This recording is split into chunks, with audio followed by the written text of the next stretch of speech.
We wrestled with that all week. What would we do? I wasn't going to risk my son's life.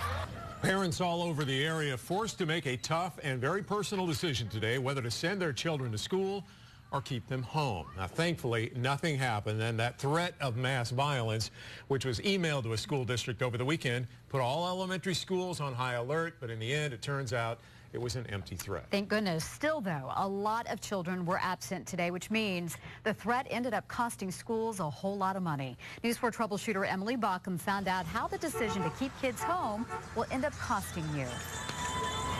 Elaine, as you know, funding is based on attendance, so low attendance means less money. Some families, though, they say you just cannot put a price on a child's life. We're having fun out at Brackenridge Park, and it seems to be lots of other children are here, too. Drue Denson says she values her grandson's education, but today, of all days, Kindergarten just didn't seem that important today. She won't let him out of her sight. We got to protect our children, so we did what we thought was the best thing for him today.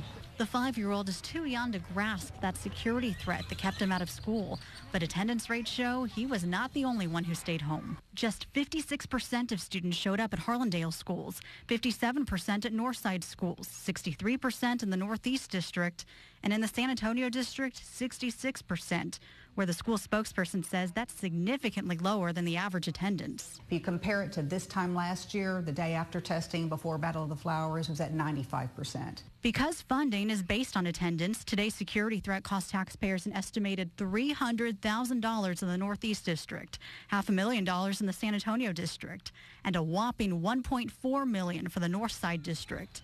Now, districts do have the option to ask the state for waivers for that money lost today. But back at the park, Denson says protecting her grandson's innocence is worth more to her than anything. Well, it's very scary that somebody's trying to threaten the children who are so defenseless.